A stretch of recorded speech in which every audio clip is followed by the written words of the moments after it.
तो hello guys, पाई back. तो आज हम बात करेंगे that time I got train car slam की मूवी स्कारलेट पॉइंट के बारे में। तो लेट्स बिगिन।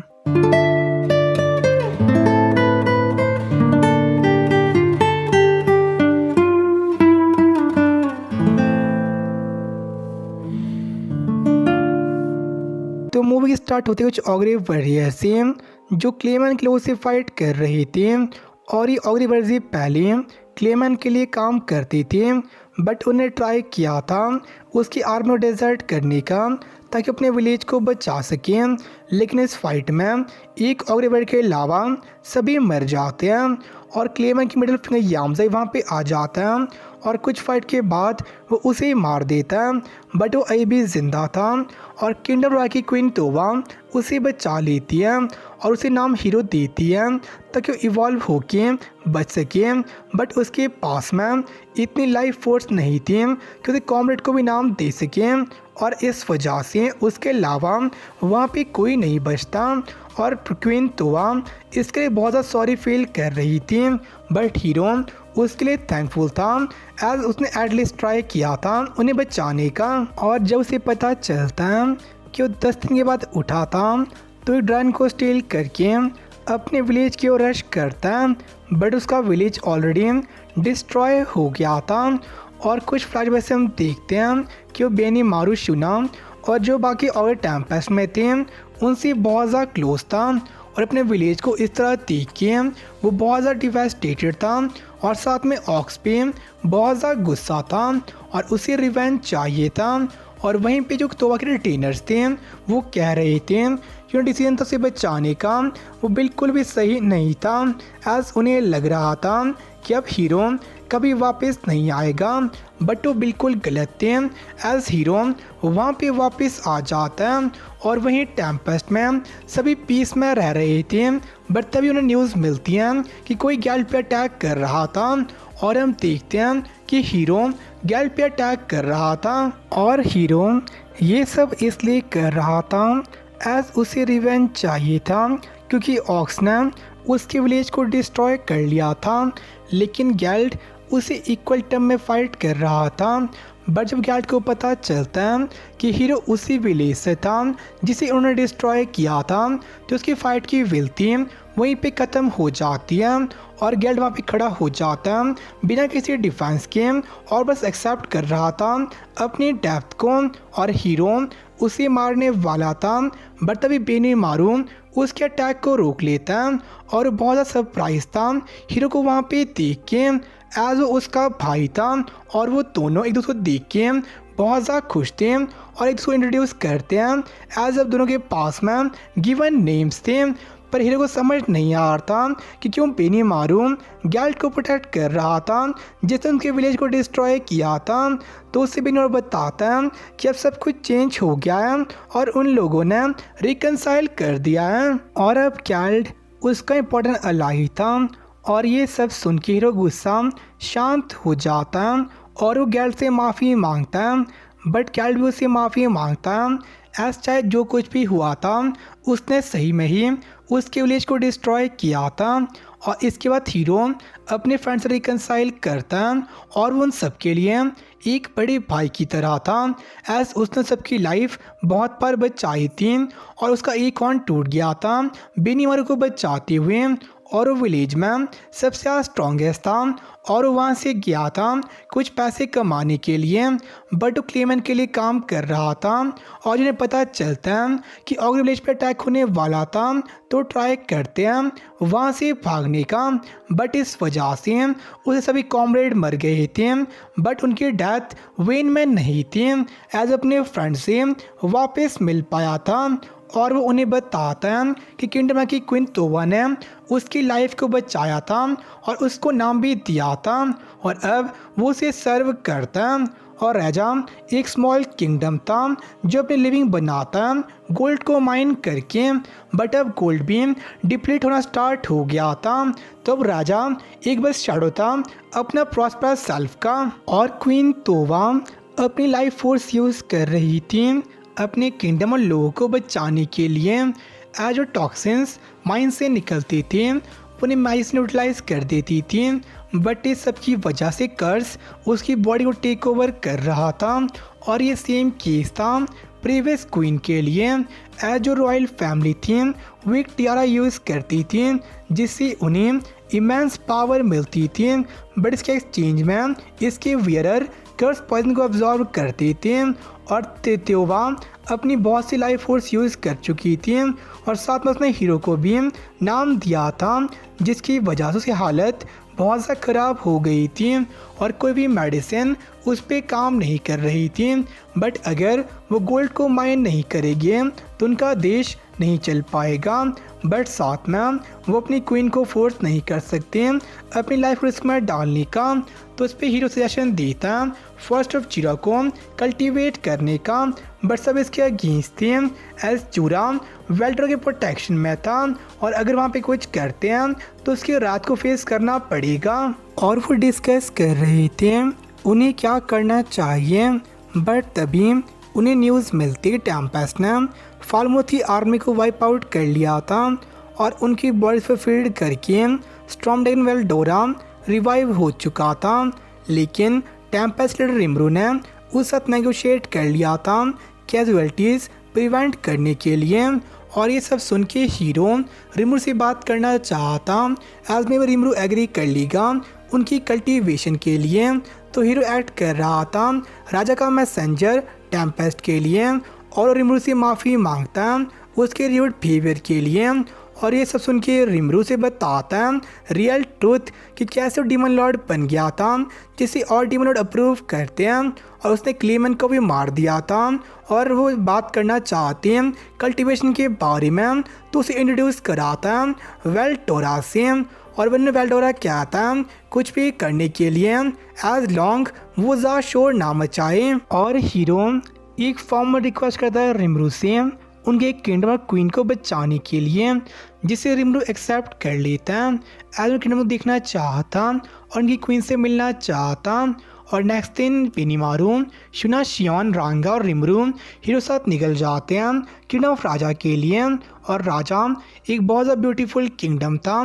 बट अब इसकी वैटेलिटी बहुत ज़्यादा कम हो गई थी। और वहाँ पर रिमरू मिलता है क्वीन के रिटेनर से जो बहुत ज़्यादा खुश थे एज अब वो कल्टीवेट कर सकते हैं जूरा फॉरेस्ट को, बट उनके पास में कोई स्पेशलिस्ट नहीं था कल्टीवेशन के बारे में। बट तभी वहाँ पे आती है रैमरेज अपने सबऑर्डिनेट के साथ में, और जब क्वीन रिटेनर देखते हैं डायरेक्ट यानी कि ट्रिनी को, तो बहुत ज़्यादा खुश और ब्लेस थे। बट इन्हें पता चलता है रैमरेज के बारे में कोई स्पिरिट की क्वीन थी और साथ में एक डीमन लॉर्ड भी, तो बहुत ज़्यादा शॉक हो जाते हैं। और ट्रिनी उनकी मदद कर रही थी कल्टीवेशन के बारे में बताने पे। और तभी रिमरू चले जाता है क्वीन टोवा से मिलने के लिए जो काफ़ी बेकार स्टेट में थी। और जैसे ही रिमरू से देखता है उसे इमीडिएटली पता चल जाता है कि वो टियारा वो वेयर कर रही थी वो अपने यूज़र को इमेंस मैजिकल पावर देता है और इसकी मदद से तोवा अपने किंगडम और लोगों को बचा पा रही थी। बट इसके रिटर्न में जो टियारा था वो अपने यूज़र को कर्स पॉइजन से इफेक्ट करता है और इस कर्स पॉइजन को रिमूव नहीं किया जा सकता एज इसी बस वही रिमूव कर सकता है जिसने इसे प्लेस किया हो। बट एज लॉन्ग उसे टियारा को यूज़ ना करें तो ग्रेजुअली रिकवर कर सकती है और इस कर्स पॉइजन को रेजिस्ट किया जा सकता है। बट जो तोवा की लाइफ फोर्स की रिकवरी थी वो बहुत ज़्यादा डिले हो गई थी, तो रफेल एडवाइस करती है उसे हनी देने की एज रिस्टोरेटिव टॉनिक। और इस चीज़ से सही में ही उसकी लाइफ फोर्स वापस आ रही थी, लेकिन जो कर्स पॉइजन था उसे निकालना पॉसिबल नहीं था। तो उसे रिमूव एडवाइस करता है टियारा यूज़ ना करने का एज जब तक उसे यूज़ नहीं करेगी वो अपने आप ही बेटर हो जाएगी। लेकिन इस पे तोवा वरीड थी एज अगर अपनी मैजिक की पावर यूज़ नहीं करेगी तो टॉक्सिन्स के माइंड से वो लोग को इफेक्ट कर सकते हैं। तो इस पर रिमूव डिसाइड करता चीज़ें खुद ही हैंडल करने का और जो लीक थी वो उसे प्योरीफाई कर रहा था। बट तभी नोटिस करता है कि जो वहाँ पे पॉइजन था वो गोल्ड माइन का नहीं था और उसकी कॉम्पोजिशन नेचर में एग्जिस्ट नहीं करती। तो लेक में एक पाथ क्रिएट करता है और उसे लेक में एक एंशिएंट मैजिकल फॉर्मूला मिलता है जिसे डिवॉर करता है बेल्ज़ेबब की मदद से। और जो लेक फाइनली प्योरीफाई हो जाती है। और जो मैजिकल सर्कल था उसे उसी पर्सन ने बनाया था जिसने टियारा पे कर्स पॉइजन प्लेस किया था, बट उन्हें कोई आइडिया नहीं था कि वो पर्सन कौन था या फिर अलाइव था भी या फिर नहीं। और हीरो रिमरू के लिए बहुत ज़्यादा थैंकफुल था एज रिमरू ने उनके लिए बहुत कुछ किया था, बट उनके पास में कुछ भी नहीं था रिमरू को देने के लिए। लेकिन रिमरू चाहता जो उनका लेश था राजा के साथ में उसे कंटिन्यू करना। और इसके बाद रिमरू तोबा से मिलने चले जाता है, जहाँ पे तोबा उसके लिए बहुत ज़्यादा थैंकफुल थी, बट साथ में वो रिमरू को एडवाइस भी करती थी एज रिमरू अपनी फीलिंग के बारे में बहुत ज़्यादा ओपन था। बट वहीं पे तोबा बहुत ज़्यादा अनफेयर थी एज जब वो देखती हीरो को अपनी लाइफ रिस्क में डालते हुए अपनी कॉमरेड्स के लिए, उसे लगता है उसे ट्रस्ट कर सकती है और अगर उसकी लाइफ को बचाएगी तो उसे ज्वाइन कर देगा। तो उसका डिसीज़न बहुत ज़्यादा कैलकुलेटिंग और सेल्फिश था। बट रिमरू के अकॉर्डिंग सभी पीपल ऐसे होते हैं और बीइंग कैलकुलेटिंग कोई गलत चीज़ नहीं थी, बट तो वह चीज़ें बहुत ज़्यादा सीरियसली ले रही थी और अगर वो ऐसा करती रहेगी तो ये सेंस ऑफ रिस्पॉन्सिबिलिटी उसे क्रश कर देगी। तो उसे क्या था लाइटन अप होने के लिए, अपनी फीलिंग के बारे में ऑनेस्ट होने के लिए, और फाइनली तोबा चिरअप हो जाती है और इसके बाद किंग ऑफ राजा फॉरेस्ट के लैंड को रिक्लेम करना स्टार्ट करते हैं कल्टीवेशन के लिए। और अब तोबा भी फिर से हेल्थी हो रही थी, बड़ी सारी डेवलपमेंट एक आदमी लक्वा को पसंद नहीं आ रही थी और वो हीरो रिमरू पे बहुत ज़्यादा गुस्सा था उसका प्लान खराब करने के लिए। एज वो सब कुछ कर रहा था अपनी स्टेटस को एलिवेट करने के लिए किसी की विश को फुलफिल करके, और तभी उसे एक और दिखता है जिसे वो प्लान करता यूज़ करने का राजा में चाउस और ट्रेजेडी क्रिएट करने के लिए। और वहीं पे हीरो और बेनी मारू अपने डिसीज विलेजर्स को रिस्पेक्ट पे कर रही थी, पर तभी हीरो को बैड न्यूज़ मिलती है कि तोबा कोलैप्स हो गई थी। आज जो वहाँ की लेक थी वो सडनली बहुत ज़्यादा पॉइजनस हो गई थी कि वहाँ की एयर भी टॉक्सिक होना स्टार्ट हो रही थी। तो तोबा ने अपना टियारा यूज़ किया था लोगों को बचाने के लिए, और वह रिमरू को समझ नहीं आ रहा था ये कैसे हो सकता है। एज जो मैजिकल सर्कल पॉइजन प्रोड्यूस कर रहा था उसने उसे डिवॉर कर दिया था। और वहीं पे जो तोबा थी क्रिटिकल स्टेट में थी और वो बस जिंदा थी उस हनी की वजह से जो उसे रिमरू ने दिया था। और सेम टाइम पे जो नेबरिंग नेशंस थी वो प्लान कर रही थी राजा पे अटैक करने के। और इन सब इंसिडेंट से एक बात क्लियर थी कि कोई इन चीज़ों को डेलिबरेटली कर रहा था। और साथ में रिमरू डॉक्टर पे भी डाउट कर रहा था कि क्या तोबा को ट्रीट कर रहा था या फिर नहीं। और वो कहता है सोए को ये चीज़ फाइंड करने के लिए क्योंकि वो और नेशंस राजा को टारगेट कर रहे थे। और हीरो तोबा के साथ में था जहाँ पे तोबा उससे माफ़ी मांग रही थी एज उसके फ्रेंड्स को नहीं बचा पाई थी, और उसे कहती है कि उसके जाने के बाद में वो फ्री था कुछ भी करने के लिए। पर हीरो को ये सब कुछ नहीं चाहिए था, बट अभी हीरो कुछ भी नहीं कर पा रहा था। और वहीं टेम्पेस्ट में उन्हें कोई आइडिया नहीं था कि चीज़ें कौन कर रहा था। लेकिन रिमरू तो पे ट्रस्ट करके डिसाइड करता है राजा की साइड लेने का, अपनी प्रिपरेशन स्टार्ट कर देती है। और रिमरू वेल्ड्रो क्या आता है टेम्पेस्ट में रह के उसे प्रोटेक्ट करने के लिए। और तभी टैब्लो रिमरू को बताता है कि उसे एक आइडिया था कि किसने जो मैजिकल सर्कल उसे बनाया था और कर्स पॉइजन टियारा पे प्लेस किया था, और वो खुद पर्सनली जाके नेगोशिएट करेगा उस कर्स को अनडन करने का। और रिमरू इसके लिए इमीडिएटली उसे परमिट कर देता है और टैब्लो वहाँ से चले जाता है। और वहीं पे हीरो फिगर आउट नहीं कर पा रहा था उसे क्या करना चाहिए। लेकिन तभी लक्वा उसे अप्रोच करता और बताता है कि उसके पास एक रास्ता था क्वीन टोआ को बचाने के लिए, और उसे बताता है एक सीक्रेट आर्ट के बारे में जिससे एक पर्सन की सोल को दूसरे पर्सन में एक्सचेंज किया जा सकता है। और लक्वा उसे कन्विंस करते बता के कि बस हीरो ही ये चीज़ कर सकता है। एज हीरो तो की सोल कनेक्ट थी नेमिंग के रिचुअल से, और अगर वो बॉडी स्विच करते हैं तो हीरो की सोल लॉस्ट हो जाएगी। और हीरो सही में ही उसके वाइट लाई से कन्विंस होके उस पर बिलीव करता है। एज वो बस अभी सोच रहा था तोबा को बचाने की और वो तैयार था अपनी लाइफ रिस्क में डालने के लिए और उसे क्या था प्रिपरेशन स्टार्ट करने के लिए, जिस पे लकवा उसे कर्ज सौंप देता है स्वेलो करने के लिए और उसे बताता है कि ये चीज़ थी रिचुअल सक्सेस को इंश्योर करने के लिए और हीरो उसे फुलिशली स्वेलो कर देता है और उसके बाद लकवा तो वह हीरो को ले जाता है रिचुअल साइट में और वहीं पे रिमरू अपने आप को अपने से बड़ी नेटवर्क ट्रांसपोर्ट करता है राजा के लिए। जो पैलेस पहुंचते हैं वहाँ पे तोवर हीरो नहीं थी तो रांगा अपनी स्मेल की सेंस यूज़ करता है उनकी लोकेशन ट्रेस करने के लिए, बट तभी सोए रिमू को रिपोर्ट करता है कि नेबरिंग कंट्रीज थी वो उन पर अटैक कर रही थी एक लार्ज कोल्ड विन को क्लेम करने के लिए और ऑफकोर्स ये चीज़ एक पीसलेस और फॉल्स र्यूमर्स थी। तो मिनिस्टर्स को क्या था उनके सिटीजन्स को इवैक्यूएट करने के लिए और अपने स्टूडेंट्स को क्या था तैयार रहने के लिए एज वो फेस करने वाले थे नेबरिंग कंट्रीज की आर्मीज को। और इसके बाद से फिर से वो अपनी सर्च स्टार्ट कर देते हैं और फाइनली उन्हें लोकेशन मिल जाती है और वहीं पे तो वह नहीं चाहती कि हीरो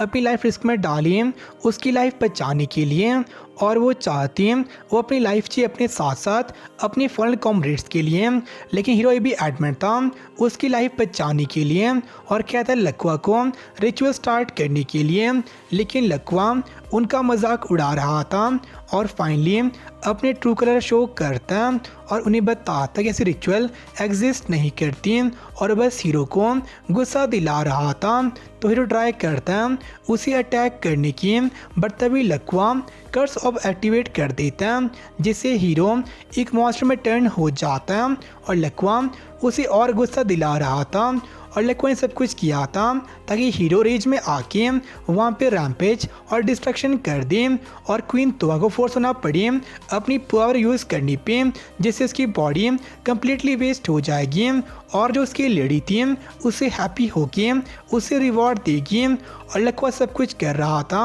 अपनी लेडी को एंटरटेन करने के लिए और हीरो को इस स्टेट में देख के तोबा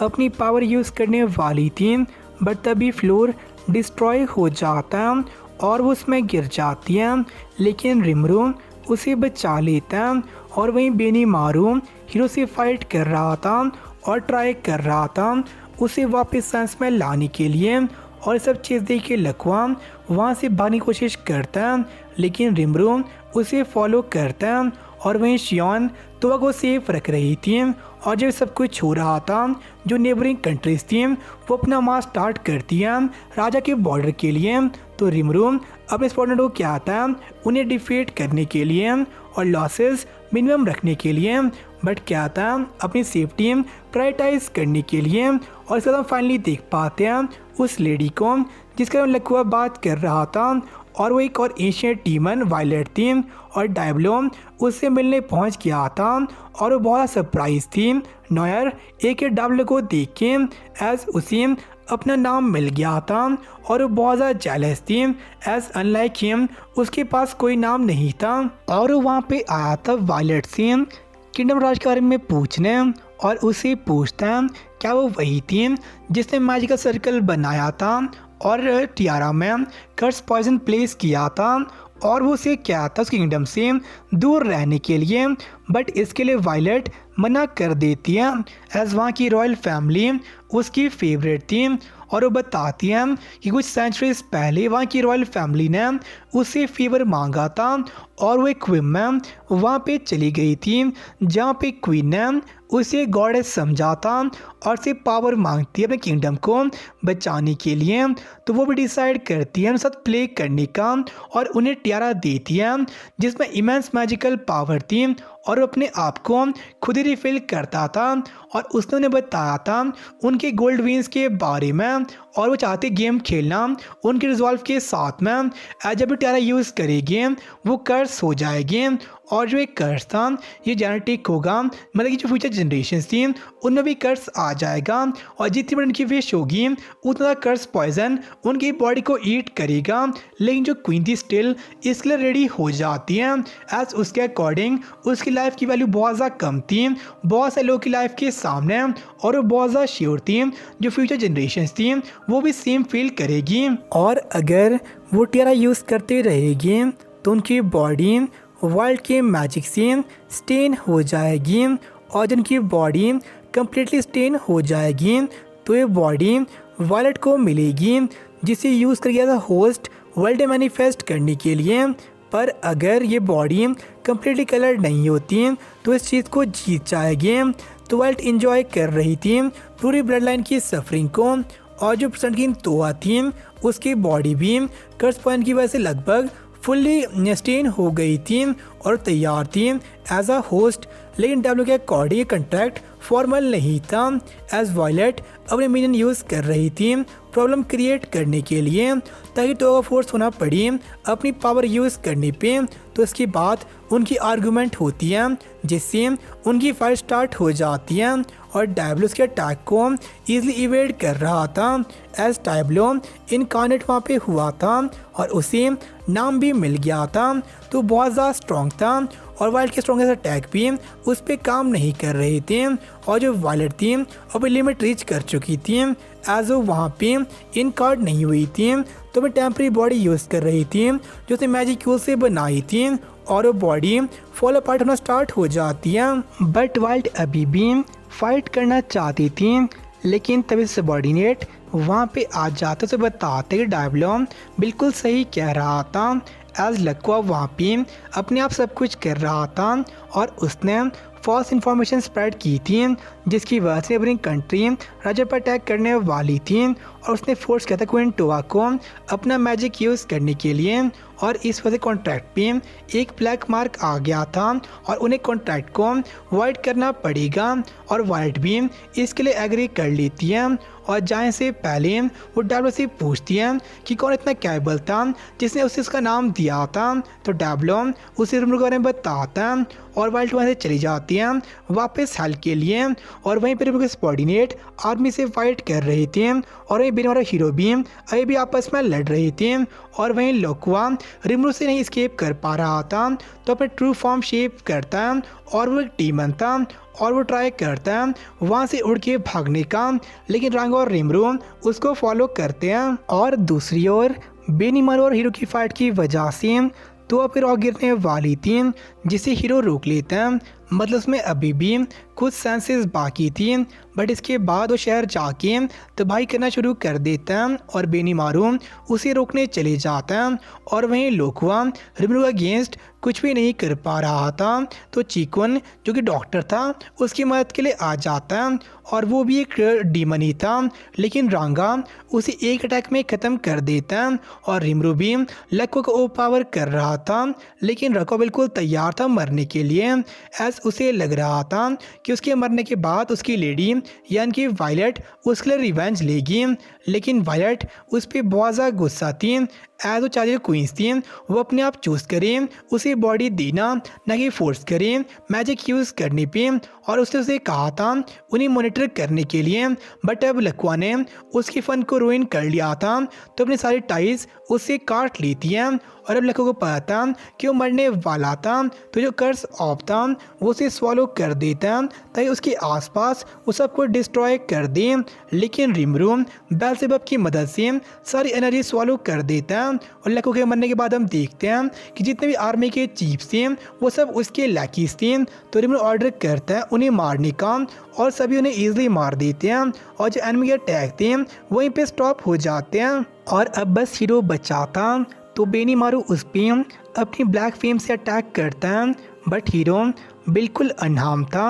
और अब हीरो उसे मारने वाला था, लेकिन तोवा बीच में आ जाती है, जिस पे हीरो अपने अटैक को स्टॉप करता है और वापस अपने सेंस में आ जाता है और अपने आप को स्टैप करता है और अपने हाथों से उस ऑर्ब को निकाल के तोड़ देता है, जिससे वो वापस अपनी ओरिजिनल शेप में आ रहा था। बट उसने कर्स ऑर्ब को यूज़ किया था तो प्राइस पे कर रहा था और उसकी बॉडी डिसइंटीग्रेट होना स्टार्ट हो जाती है और अब कोई कुछ भी नहीं कर सकता और हीरो चाहता कि तोवा अपनी लाइफ हैप्पीली जिए और वो कम्प्लीटली डिसइंटीग्रेट हो जाता है। लेकिन तोवा ये चीज़ नहीं चाहती थी और वो मिरेकल मांगती है तियारा और गॉडेस से और इसकी वजह से हीरो वापस आ जाता है। बट अब तोवा डिसइंटीग्रेट हो गई थी एज वो प्राइस पे कर रही थी उस मिरेकल के लिए और अब हीरो बहुत ज़्यादा सैड था। एज तो उसकी लाइफ 2 बार बचाई थी बट वो उसके लिए कुछ भी नहीं कर पाया था और वहीं पे गॉडेस या फिर वायलेट तो को बताती हैं कि उन्हें कॉन्ट्रैक्ट वर्ड हो गया था उसी गलती की वजह से और उसके लिए थैंकफुल थी एज उसने अभी तक उसे एंटरटेन किया था और एपोलॉजी के रूप में वो उसे वापस रिलेट कर देती है और जो तियारा और कर्स पॉइजन था अब वो डिसअपियर हो गया था और बस चालू को पता था कि वहाँ पे क्या चल रहा है। बट अब किंगडम ऑफ राजा अपने पीस को एंजॉय कर सकता है और वो शायद थैंकफुल थे रिमरू के लिए और वहाँ पे उन्हें एक आयरन ओर मिली थी जिसे टेम्पेस्ट बाय करने वाला था ताकि राजा रिबिल्ड हो सके और रिमरू सब कुछ कर रहा था एज तोवा अपने आप को सेक्रीफाइस कर सकती है औरों के लिए और इसी विलिंगनेस को रिमरू बहुत ज़्यादा लाइक करता था और तोवा बहुत ज़्यादा थैंकफुल थी गॉडेस यानी कि वायलेट के लिए इतनी सेंचुरीज तक उन्हें किंगडम को प्रोटेक्ट करने के लिए। बट अब अपने पैरों पे खड़े होके एक अच्छा किंगडम फॉर्म करेगी और वह एकदम वायलेट को जो कि बहुत ज़्यादा अकेली थी और कुछ सोच रही थी और मूवी की लास्ट में हम देखते टेम्पेस्ट को जो कि थोड़ा डिस्ट्रॉय हो गया था मिलियम और वेल्ड्रो की फाइट से और रिमरू उन्हें डांट रहा था और यहीं पे मूवी एंड हो जाती है। तो ये मूवी उतनी कुछ खास नहीं थी बट थोड़ी अच्छी थी एज के विजुअल बहुत ज़्यादा सही है। लेकिन बीच में हम देखते हैं हीरो को जो लोगों की बातों में आ जाता है जिसे देख के मुझे बहुत ज़्यादा गुस्सा आ रहा था बट सही में ऐसे पीपल एग्जिस्ट करते हैं। लास्ट में फाइट में देखते हैं रिमरू को जो लक्वा को ईजिली बीट नहीं करता और ये काफ़ी वियर था और इन चीज़ों की वजह से एक टिपिकल मूवी बन जाती है बट फिर भी ये थोड़ी अच्छी लग रही थी एज उसकी स्टोरी थी ये एनिमे के बाद टेक प्लेस करती है। ये वैसे कैनन तो नहीं है बट देखते जो नेक्स्ट सीजन होगा उसमें तो कुछ मेंशन होता है या फिर नहीं। तो आपसे मिलते हैं हम किसी और वीडियो में, तब तक के लिए बाय सनरा। फील करो खुद को उड़ने लगा मैं आसमान में।